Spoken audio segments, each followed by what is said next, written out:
Yo, what's up guys, welcome back to another video, and it's been a long time. I was away in, well, firstly in Turkey, but I managed to get videos out when I was away in Turkey because I had time to prepare. But then my flight back from Turkey was cancelled and I came back for only 2 days and my mic was broken. For some reason my mic's not working. It's going to sound weird now. I'm actually going to think in 2 hours time I'm going to get my new mic from Amazon and it's a lot better. I've just obviously got to adjust it and stuff, but from now until I guess Christmas I've got nothing going on, so we're going to get back to the reactions. Again, it's been 2 weeks away, out of my control, and then I arrived back 2 days ago, or 1.5 days ago, and my mic wasn't working at all, and it still doesn't sound great. It's probably going to just sound dodgy. I don't know how to explain it, but every word I say it sometimes doesn't, the mic doesn't hear it. So yeah, I apologize for that, but I do want to get the reactions out. And like I've said, I'm getting my new mic today, so hopefully by tomorrow I can do some reactions with that. Let's jump into this. The first video we're doing is why 80% of Americans live on the east of this line. And I mean, it's going to be a lot of videos that have been posted to YouTube for the last 2 weeks that I've not been able to see. So I guess that's kind of good. There's a lot of fresh content for me to watch, but let's just jump into this. Hopefully you're all doing well. Links are in the description to my Patreon if you want to see some more reactions of mine. Again, there's loads from the past 1.5 years that I've posted there. But let's just jump into this and see what this video shows me about this. The line in between half of the US. This is a map of where you, me, and all the 7.8 billion other humans on the planet currently live. So obviously this is India and China, which is crazy, but look at the US. It's literally just a line. It's so obvious to see as well. Oh, hell? It shows two totally different and separate realities experienced on our planet. The inhabited, populated world made up of cities and settlements of people where nearly all of us watching this video live in, and where nearly everyone you've ever met or heard of exists in. And then there's the rural, underpopulated frontiers that are still largely devoid. Look at Russia. I mean, I obviously know that because so much of Russia is just cold and it's just like, again, land where very few people live, but to this extreme, it's kind of crazy. Not even this side either. Like, it's still going to be colder and cold in the winter, but even down this side, there's just no people. And empty of any of us. This picture tells a million different stories, but the one I want to focus on for this video are straight lines. There are only 2 locations on this map where the settled world and the empty world are nearly perfectly divided by a straight, almost human-looking designed border. The first is here within the African. This one makes sense though. This is the Sahara Desert. With the US, it might be like a mountain range or a river, but it's just like a complete split.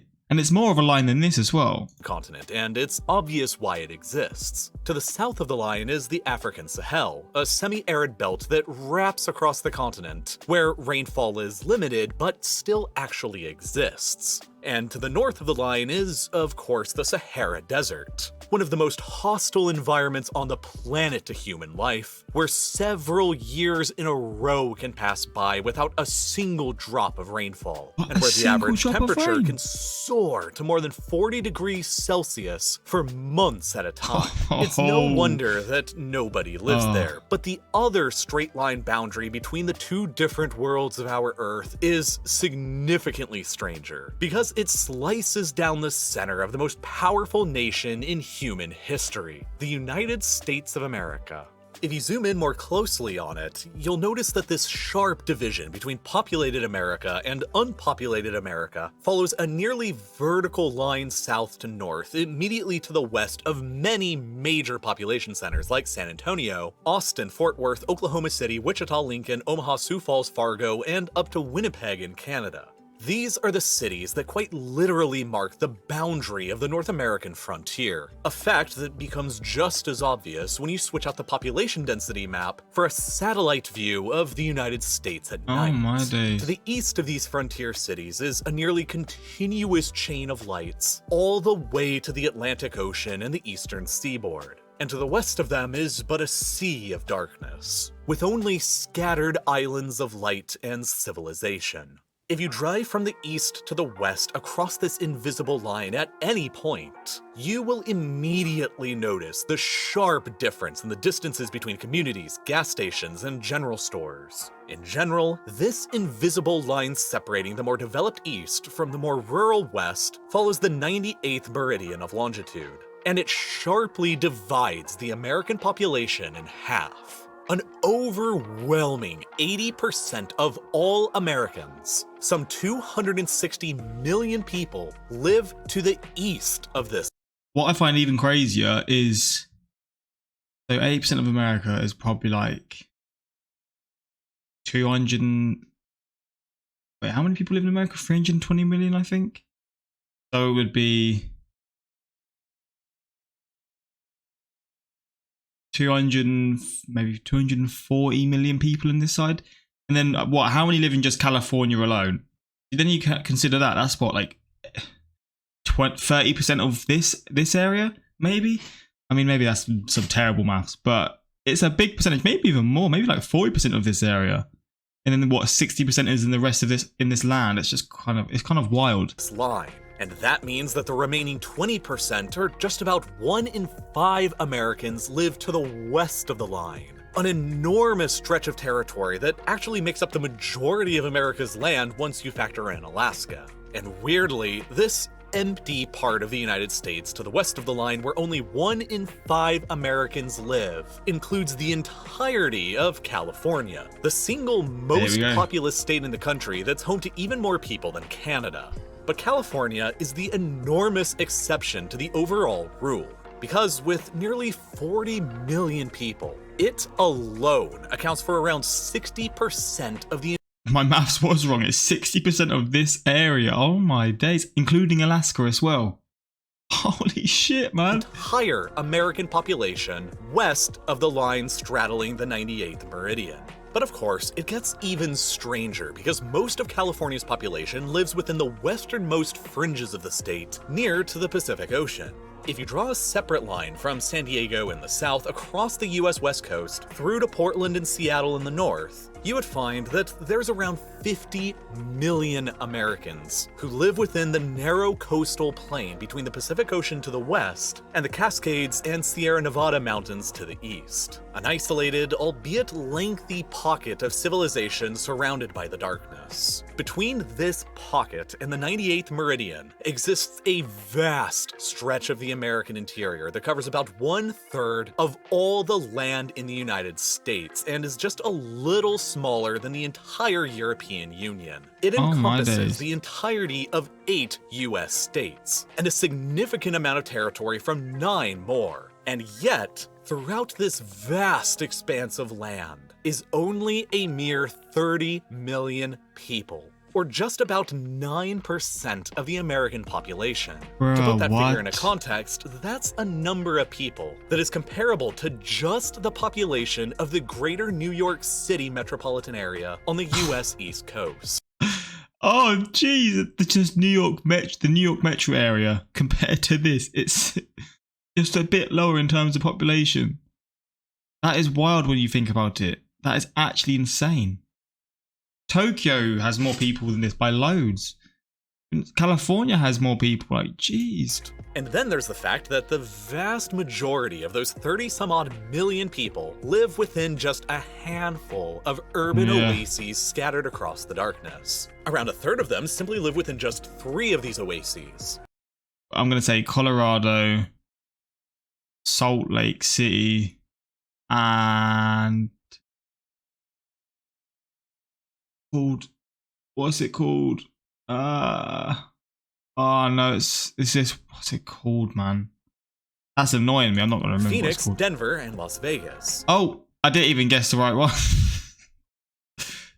I didn't get any of it. I wasn't going to say Phoenix either. That wasn't what I was going to say. More than half of them live within just the top 8 largest oases, including those largest 3 plus Salt Lake City, Tucson, Albuquerque, El Paso, and Boise. El Paso was what I was going to say. Just these 8 urban oases, the rest that remains throughout the area is home to less than Colorado? 15 million people, around the same number of people who live within just LA and Orange counties in Southern California. The vast majority of this huge landscape is almost utterly devoid of any human life and civilization, and it represents one of the emptiest landscapes anywhere on the surface of the 21st century Earth. As a result, the line that divides America's heavy population in the east from its nearly empty population in the west can and has been seen in thousands of different maps depicting all kinds of different, seemingly unrelated realities within the United States. And you've almost certainly seen one before and probably never even really thought about why it exists. Here it is clearly seen in the average distance from a McDonald's within the United States. Here it is again seen pretty clearly in the linguistic divide in the country between those who are more likely to refer to this insect as a firefly or a lightning bug. And here it is again in a map that doesn't even have anything at all to do with humans. It's just a map showing the diversity of tree species within the US. It kind of correlates. Is once again pretty clearly visible, with significantly less variety of tree species to the west of it. Even plants follow the unspoken law of this line.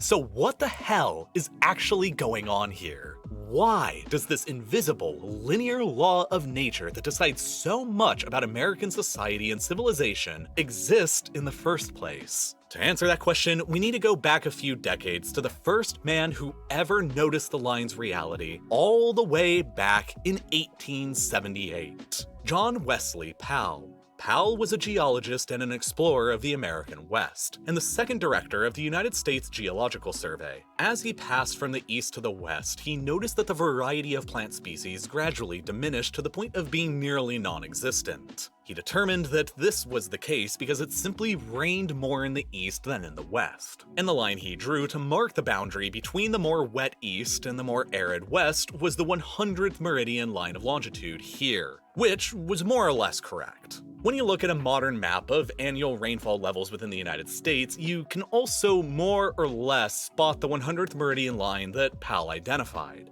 As you move westwards across North America, annual rainfall decreases dramatically. Dallas to the east of the line receives 38 inches of rain a year, while Abilene over to the west of the line only receives 26 inches, and Midland even further to the west only receives 15 inches. This is a pattern that repeats itself all the way up and down the line as well. Oklahoma City gets 33.5 inches of rainfall, while Amarillo to the west only gets less than 20. Wichita in Kansas gets 34 inches a year, while Dodge City just a bit over to the west only receives 19. But they're so close to each other. I mean, they're so close. I mean, I don't actually know how many miles it is, but that can't be more than 100 miles, even less than that, from each other. And there's so much of a difference in terms of the rainfall. You know, kind of crazy how it can be so different from distances that aren't that far.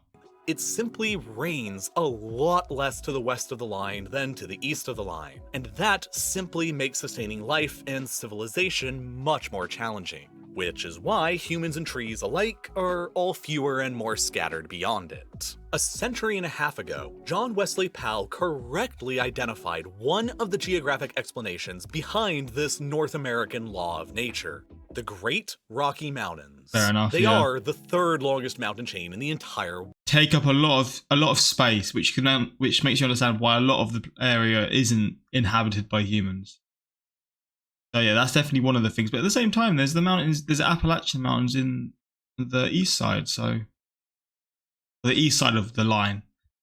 I don't know how it compares in terms of size. It's probably like 1/4, 1/4 of the size, maybe not even that. World after all. Spanning for more than 3,000 miles across the continent, from the northern reaches of British Columbia up in Canada, all the way down to New Mexico in the south, and with peaks soaring up into the sky as high as 13 and 14,000 feet.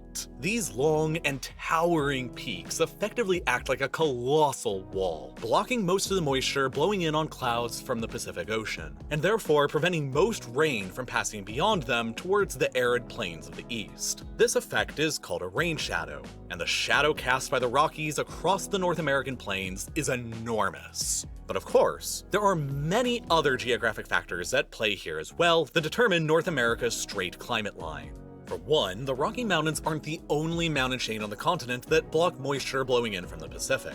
There's also the Cascades stretching across the Pacific Northwest, creating in their span a clear division between the wet, rainy, and narrow coastal plain to their west, This area gets nothing, bro. It's blocked by two between sides. them and the Pacific Ocean, where big cities like Vancouver, Seattle, and Portland have all been able to be established, and the drier, more arid environments found over to the east, where the moisture blowing in from the Pacific fails to penetrate into. Washington state itself could not be any more climatically different than between its west and east because of these mountains. Seattle, to the west of the Cascades on the narrow coastal plain exposed to the Pacific, receives 37 inches of rain a year, whereas the small town of Mattawa, just over on the eastern side of the Cascades, receives only 4.5 inches of rain per year, which is about the same as infamously dry Las Vegas. And further to the south in Nevada and California are of course the Klamath Mountains, the transverse and peninsular ranges, and the most formidable range of all, the Sierra Nevadas, with peaks as high or even higher than the mighty Rockies themselves. What? All of these high mountain peaks serve to block moisture blowing into the eastern interior from the Pacific Ocean, and in effect, their presence creates only a narrow strip of land across the west coast between them and the ocean where there is suitable amounts of rainfall to sustain large-scale human population centers, running roughly from northern Washington down to the San Francisco Bay.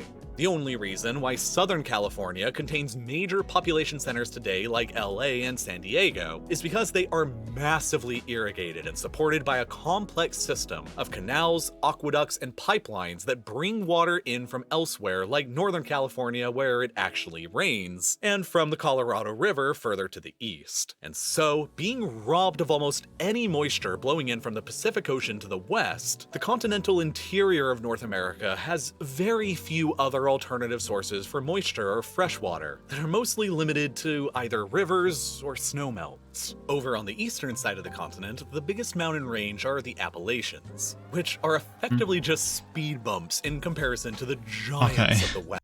I was thinking this is the whole thing. Wait, what?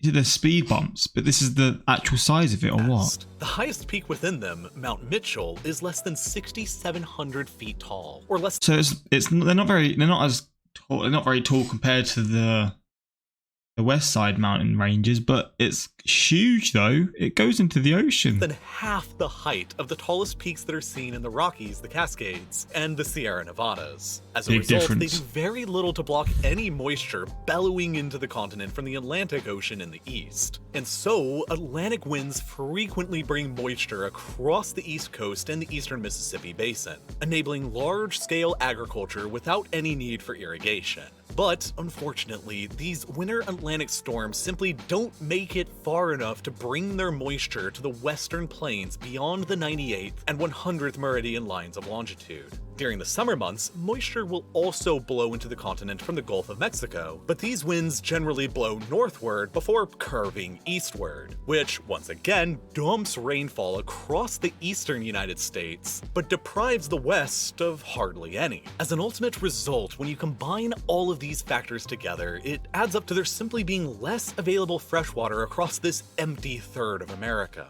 meaning less water to drink and less water available for agriculture. Farms to the west of the 100th meridian nearly always require more complex irrigation practices, since they can't rely on reliable rainfall as much as the farms over to the east. And as a result, the farms west of the line are larger and less productive than those to the east of it, simultaneously taking up more available space while feeding less of a population base, and consequently leading to significantly lower population densities. Even the different kinds of crops grown on each side of the line are often very separated. To the east of the line, where water is more plentiful, thirsty corn is the more dominant crop chosen to be grown by farmers, whereas to the west of the line, where water is significantly more scarce, drought-resistant wheat is the preferred crop of choice instead. But most alarmingly of all, however, is the fact that it appears the line dividing the wet and dry halves of North America is increasingly shifting further and further to the east as the global climate continues to rapidly change. Oh, a damn. century and a half ago, back during John Wesley Powell's time, when he correctly identified the 100th meridian as the approximate boundary, the line has steadily shifted eastwards to around the 98th meridian today, and it appears to only be continuing further with this eastward migration, which will begin dramatically affecting the climate of all of America's frontier cities from San Antonio in the south to Fargo in the north, which will all begin seeing less and less reliable rainfall as the century progresses, with all of the accompanying economic damages that'll entail. More and more farms within this area will begin being forced to adopt irrigation techniques, and many will fail or be forced to consolidate with other farms outright. Many will have to abandon growing thirsty crops like corn and switch to more arid-friendly crops like wheat. And all of this is even more problematic when you consider that the American West is already going through what is likely the worst drought the region has seen in thousands of years. With a serious lack of rainfall, much of the American Southwest has been the worst drought in thousands of years? Oh, damn. Well, that's not good, is it? Serious lack of rainfall, much of the American Southwest has been forced to rely on the fresh water provided by the Colorado River for more than a century now. Okay, I have done reactions to this on my Patreon, I think. I don't know if I posted it to my YouTube, maybe I have, but I have learned about the Colorado River and how they're having to like ration it to certain areas and all that kind of stuff. But for the first time in recorded history, the Colorado River is drying up. Just this year, for the very first time in American history, the United States federal government cut the water that states are allowed to withdraw from the river, with the potential for additional cuts further into the future as well. The Colorado provides the fresh water for around 40 million people across the American West, and it is already so thoroughly irrigated and pulled from that the river no longer even reaches its natural delta in the Gulf of California. All of its water is basically used up or diverted elsewhere before it can even reach it. Throughout the empty part of America, water scarcity will be the defining characteristic across the 21st century, and it of course has the potential to continue getting even worse. But all of this was predicted a century and a half ago by none other than the main character of this video himself, John Wesley Powell. You see, when Powell drew his line across the 100th meridian that divided the wetter east from the drier west, his attempt was to convince the United States Congress to take a drastic action. He warned that with the serious lack of available fresh water, the settlement of the American West was going to have to be carried out in a vastly different manner than the settlement of the East was. Development would have to be more careful, more precise, and better planned out in advance, rather than respecting the pre-existing political boundaries of the Western states that had been based on surface geography and politics. Powell argued that the West should instead be divided into areas that matched up with the region's various watersheds, which are hydrographic basins where all the rainfall collects and drains off into a common outlet, like a river or a bay. By basing the political boundaries more on these natural watersheds, Powell was arguing that the management of the area's scarce supplies of water would be more efficient and better utilized than under the current administration, where the watersheds were all divided in between the various different states, and who would therefore each have competing interests and uses over the same limited sources of water. But Powell's scientifically based proposals and warnings would go ignored by the politicians of his day in Washington. Bruh, I mean, it could have all been different. This guy sounds smart as hell back in these days as well, how he's knowing all this kind of stuff. Imagine him in this day and age, like, oh damn, it'd be helping a lot of this situation. Although I know Las Vegas are doing quite good in terms because they get such a small amount of water, but they're so good at recycling it and using a certain amount of water. So, I mean, hopefully other cities can learn from what they're doing because they seem very ahead of their time. The stuff that they're doing, water management stuff. And I would argue that we have paid the price for it ever since. Water is growing increasingly scarce to come by in the West, and it's only going to continue getting worse. And the competing interests of all the states across the various watersheds here is only going to exacerbate the crisis ever further. John Wesley Powell was a geologist and a scientist, and his thinking was centuries before his time. His analysis of the American West and his conclusions were rooted in scientific thinking. And if you're anything like him or me, then you're probably getting his shmoney with brilliant. Love to see it, man. What a video again. Another interesting reaction. And it's my first time doing a reaction video for a long time, but it's good to be back. Hopefully you enjoyed this. Hopefully the mic didn't put you off too much. Like I said, I'm going to have proper mic within the next few days, so it won't be the same issues. But yeah, until next time, like, subscribe, and peace.